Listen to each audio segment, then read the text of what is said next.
본 내용은 투자 판단 참고용이며 모든 투자 책임은 투자자 본인에게 있음을 알려드립니다. 특정 종목 매수 매도 추천이 아닙니다. 자, 주식으로 세상을 이해하기에 오신 걸 환영합니다. 여러분, LG전자 하면 딱 뭐가 떠오르시나요? 아마 대부분은 튼튼하고 고장 안 나는 냉장고, 세탁기 정도일 겁니다. 뭐 틀린 말은 아니죠. 그런데 말입니다. 바로 그 LG전자를 두고 지금 시장에서는 AI 시대의 진정한 수혜주로 다시 봐야 한다는 목소리가 아주 커지고 있습니다. 오늘은 이 착하고 지루한 우량주의 대반란이 과연 허황된 꿈인지 아니면 우리가 놓치고 있는 거대한 기회인지 제 20년 투자 경험을 다 동원해서 속속들이 한번 파헤쳐 보겠습니다. 그럼 바로 본론으로 들어가 보죠. 오늘 우리가 LG전자라는 기업을 해부해 볼 순서입니다. 첫째, 시장이 씌워놓은 낡은 프라임부터 깨부셔 보고요. 둘째, 지금 월가에서 가장 뜨거운 감자죠. 데이터 센터 냉각이라는 숨은 보석을 캐내볼 겁니다. 셋째, 애물단지에서 복덩이로 돌아온 전장 사업의 드라마틱한 반전 스토리도 확인해야겠죠. 넷째, LG의 DNA 자체를 바꾸려는 플랫폼과 로보틱스라는 원대한 청사진까지 살펴볼 겁니다. 물론 좋은 이야기만 할 순 없죠. 다섯째, 냉정하게 리스크를 점검하고 마지막으로 이 모든 분석을 녹여서 그래서 우리는 어떻게 해야 하는가에 대한 실전 투자 전략까지 깔끔하게 정리해드리겠습니다. 이 순서대로만 따라오시면 됩니다. 자, 첫 번째 꼭지입니다. 재평가. 모든 투자의 성패는 사실 이 관점의 싸움에서 갈린다고 해도 과언이 아니죠. 시장이 LG전자에 붙여놓은 가전주라는 꼬리표. 이거 과연 2026년에도 유효할까요? 아니면 우리는 전혀 다른 이름, 가령 AI 인프라주로 불러야 할까요? 가장 근본적인 질문부터 시작해보겠습니다. 네, 바로 이 질문. 이 편견의 벽이 지난 몇 년간 LG전자 주가를 정말 답답한 박스권에 가둬둔 주범이었죠. 그런데 최근 나오는 데이터들을 뜯어보면 이 생각이 얼마나 시대에 뒤떨어진 것일 수 있는지 그 증거들이 여기저기서 튀어나오고 있습니다. 이 화면이 그 변화를 아주 명확하게 보여주고 있죠. 왼쪽의 과거가 그냥 하드웨어를 만들어서 파는 어떻게 보면 단순 제조업에 가까웠다면 오른쪽의 미래는 AI를 돌리는 데 필요한 기반 시설과 솔루션을 제공하는 플랫폼 기업으로의 전환을 의미합니다. 이건 마치 2000년대 초반에 IBM이 PC 사업을 레노버에 팔아버리고 IT 컨설팅과 소프트웨어 기업으로 완벽하게 변신했던 그 정도의 체질 개선이라고 봐야 합니다. 회사의 DNA 자체가 바뀌는 거죠. 자, 여기서 정말 흥미로운 숫자가 나옵니다. PBR 0.6배. 이게 무슨 뜻이냐면요. 지금 당장 LG전자가 가진 모든 공장, 땅, 현금을 다 팔아서 주주들에게 나눠주면 현재 주가보다 더 많이 돌려받을 수 있다는 얘기입니다. 말 그대로 망해도 이득인 청산가치 세일 상태인 거죠. 제 경황상 IMF 외환위기 때 수많은 알짜 기업들이 딱 이런 평가를 받았습니다. 그리고 시장의 오해가 풀리는 바로 그 순간 주가는 정말 무섭게 폭발했죠. 과연 LG전자도 그 역사를 반복할 수 있을까요? 지금 바로 그 기로에 서 있는 겁니다. 자, 그렇다면 시장의 오해를 풀어줄 첫 번째 열쇠는 어디에 있을까요? 바로 이겁니다. 숨은 보석, 데이터 센터 냉각 기술. 사실 이건 LG가 수십 년간 에어컨 만들면서 갈고 닦고 온 기술인데 AI 시대가 열리면서 갑자기 노다지로 변해버린 사업이죠. 왜 월가의 분석가들이 이 사업에 그토록 열광하는지 그 속내를 한번 들여다보겠습니다. 핵심은 아주 간단합니다. AI가 똑똑해질수록, 즉 연산을 많이 할수록 어마어마한 열을 내뿜는다는 겁니다. 이 열을 식혀주지 못하면 AI 서버는 그냥 멈춰버려요. 바로 이 대목에서 수십 년간 여름 가전이나 만들던 LG의 공조기술이 갑자기 AI 시대의 심장을 시키는 핵심 기술로 격상된 겁니다. 그야말로 시대의 흐름이 LG전자를 호출하고 있는 거죠. 지금 화면에 보이는 표를 좀 보시죠. LG가 얼마나 전략적으로 준비해왔는지 알 수 있습니다.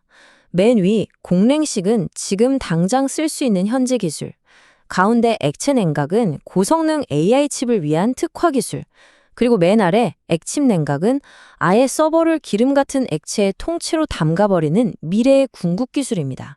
세 번째 열의 에너지 효율 개선 수치를 보세요. 단계별로 엄청나게 좋아지죠? 이건 마치 어떤 적이 나타나도 대응할 수 있게 단거리, 중거리, 장거리 미사일을 모두 갖춘 것과 같습니다. 완벽한 포트폴리오죠.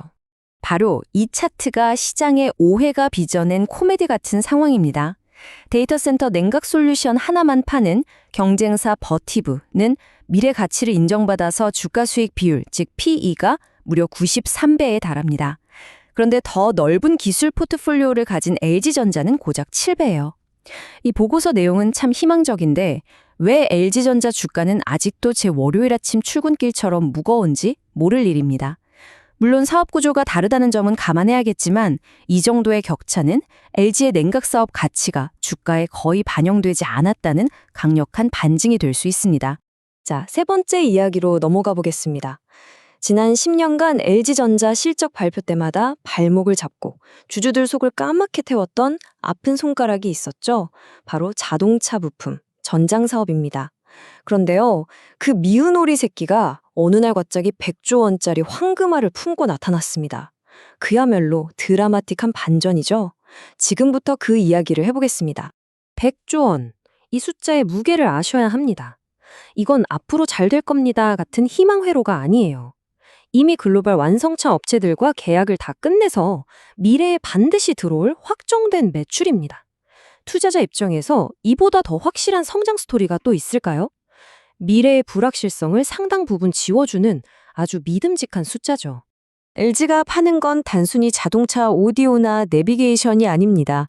LG가 가장 잘하는 가전, 디스플레이, 소프트웨어 기술을 자동차 안에 통째로 집어넣어서 차를 바퀴 달린 생활 공간으로 만드는 개념이죠.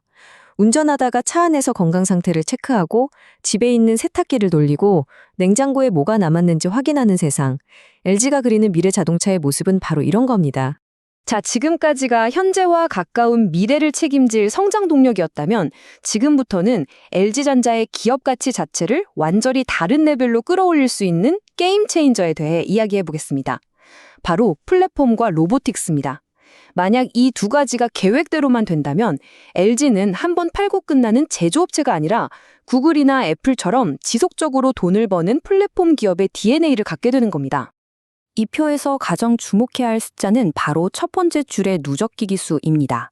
2030년 목표가 4억 대 이상이죠.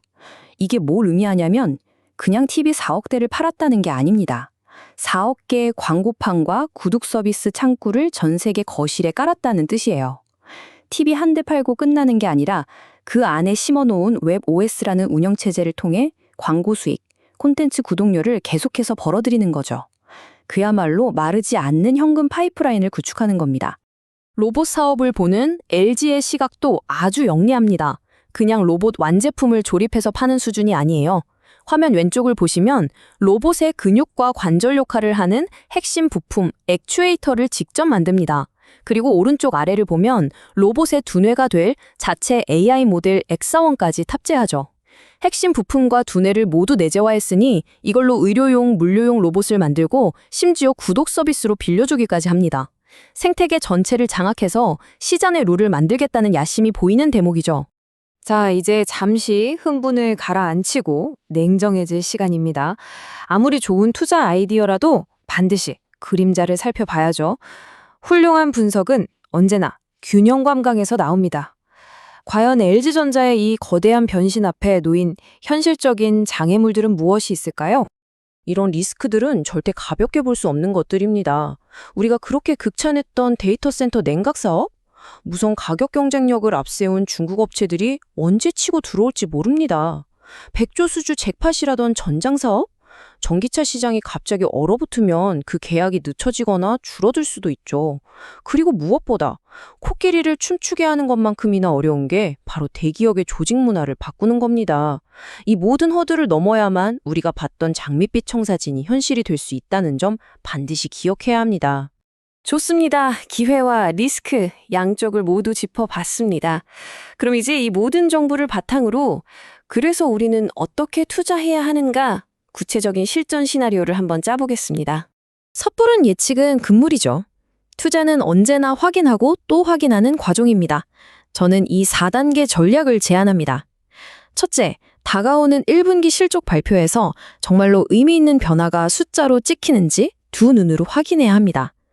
둘째, 실적이 확인되면 시장이 PBR 0.6배라는 굴욕적인 평가를 거둬들이기 시작하는지 그 재평가의 흐름을 추적해야죠. 셋째, 기술적 분석을 통해 차트를 보면서 최적의 진입 시점을 찾아야 하고요. 마지막, 넷째, 이게 가장 중요합니다. 어떤 시나리오가 펼쳐지든 내 자산을 지킬 손절매 원칙은 반드시 세워둬야 합니다. 그리고 최근 대신증권 리포트에서 나온 이 한 문장이 오늘 우리가 나눈 LG전자에 대한 긍정론의 핵심을 완벽하게 요약하고 있습니다. 키워드는 바로 재평가, 즉 리레이팅입니다. 시장의 관점이 바뀌는 순간을 포착해야 한다는 거죠. 결국 최종 판단은 여러분 각자의 몫입니다. 저희는 오늘 LG전자라는 기업을 둘러싼 팩트와 시장의 이야기, 그리고 가능한 전략까지 모두 펼쳐 보여드렸습니다. 오늘 이 분석이 여러분이 스스로 현명한 투자 결정을 내리시는데 좋은 생각의 재료가 되었기를 바랍니다. 결국 시장은 생존의 무대이고 그곳에선 현명한 선택이 가장 중요하니까요. 구독, 좋아요, 알림 설정으로 다음 분석도 놓치지 마시기 바랍니다. 이상 주식으로 세상을 이해하기였습니다.